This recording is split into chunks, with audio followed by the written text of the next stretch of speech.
নদী বাঁচাও বাংলা বাঁচাও স্লোগানে ফারাক্কায় সিপিআইএম এর বিক্ষোভ মিছিল ডেপুটেশন। মুর্শিদাবাদের ফারাক্কায় অনুষ্ঠিত হলো সিপিআইএম এর নদী বাঁচাও বাংলা বাঁচাও আন্দোলনে মোহাম্মদ সেলিমের নেতৃত্বে বিরাট মিছিল ও ডেপুটেশন কর্মসূচি। রবিবার ফারাক্কা 2 নম্বর কলোনি মোড় সংলগ্ন এলাকায় এই কর্মসূচি ঘিরে ছিল প্রবল উত্তেজনা ও জনসমাগম।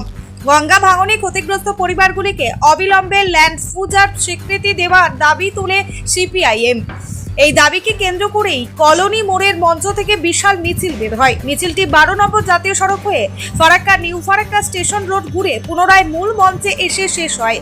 আন্দোলনের নেতৃত্ব দেন সিপিআইএম এর সর্বভারতীয় নেতা মোহাম্মদ সেলিম। তার সঙ্গে মিছিলে অংশ নেন মালদা ও মুর্শিদাবাদের সিপিআইএম নেতৃত্বরা। মঞ্চে ভাষণে কেন্দ্র ও রাজ্য সরকারের নীতির তীব্র সমালোচনা করেন মোহাম্মদ সেলিম।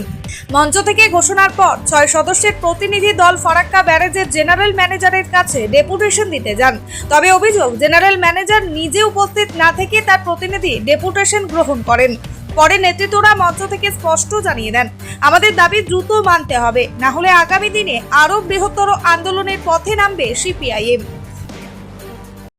সাংবাদিক যেন শামশেরগঞ্জ বলছো, যেমন শামশেরগঞ্জে হচ্ছে, যেমন আখরিগঞ্জে হচ্ছে, তেমনি আমাদের এখানে ভূতনিচরে মানিকচকে, এখানে বৈষ্ণবনগরে। তাহলে গঙ্গার ফারাক্কার উত্তর দিকেও দুপারে এবং দক্ষিণ দিকেও দুপারে হচ্ছে। এক দুই হচ্ছে মুর্শিদাবাদে আর বড় সংকট হচ্ছে পদ্মা এবং গঙ্গার ভাঙনে আর কিছুদিন পরে গঙ্গা পদ্মার মধ্যে ভাগটা মিশে যাবে।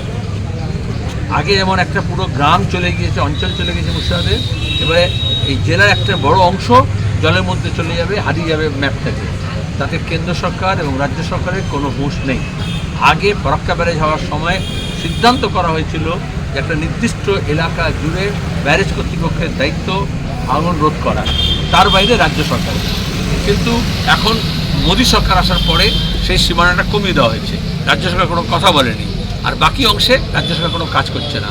বামফ্রন্ট সরকার যখন ছিল, আমরা প্রত্যেক সময়, আমরা বলছি না যে গঙ্গা ভাঙন হতো না, কিন্তু গিয়ে দেখো আমরা জমি নিয়ে পুনর্বাসন করে বাসস্থান তৈরি করে মানুষজনকে রাখার ব্যবস্থা করা হয়েছে। আর এখন মন্দির যাচ্ছে, কবরস্থান যাচ্ছে, বাজার যাচ্ছে, হাট যাচ্ছে, স্কুল যাচ্ছে, জমি যাচ্ছে, বসতি যাচ্ছে, কিন্তু সরকারের তরফ থেকে কোনো পুনর্বাসনের ব্যবস্থা নেই।